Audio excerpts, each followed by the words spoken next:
Modern biochemistry has also revealed the unimaginably complex design of the DNA molecule.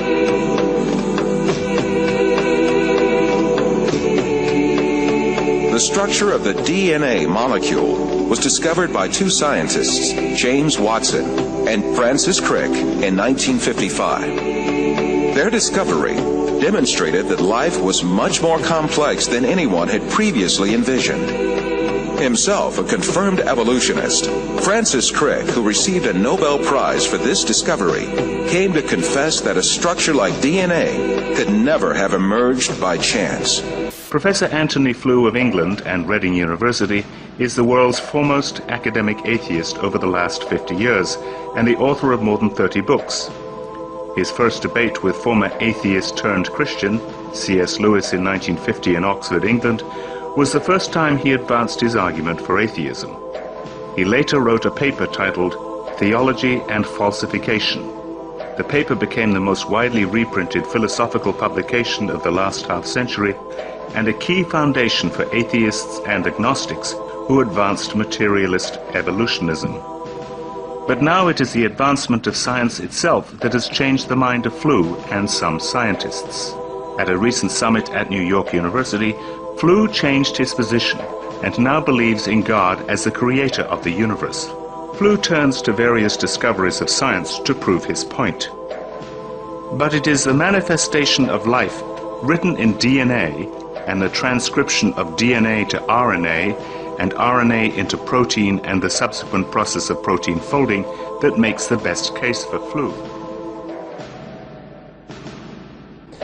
What I think that the DNA material has done has shown by its almost unbelievable complexity of the arrangements which lead to produce this being, that intelligence must have been involved in getting these extraordinarily diverse elements to work together. When you look at RNA, you as a chemist, you're in sort of astonishment, really, at just what a wonderful molecule it is. It's complex, it's a really beautiful structure, and you inevitably wonder, how on earth did that structure arise? How on earth did chemistry produce it? RNA's structure looks simple, but looks can deceive.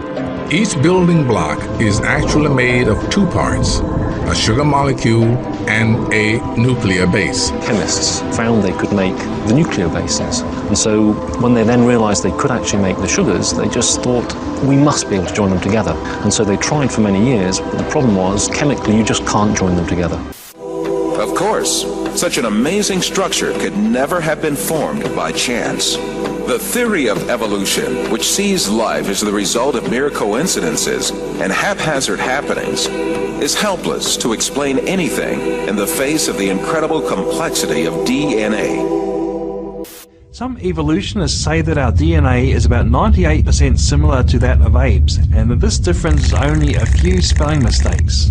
Others say a more accurate figure is no more than 95%.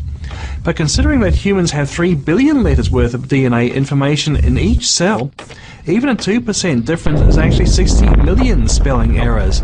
Of course, this is not error, but 20 500-page books worth of new information.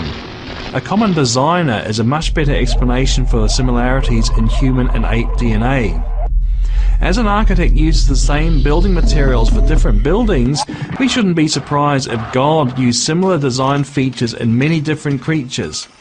After all, we do share about 50% of our DNA with bananas, but that doesn't mean we're half banana.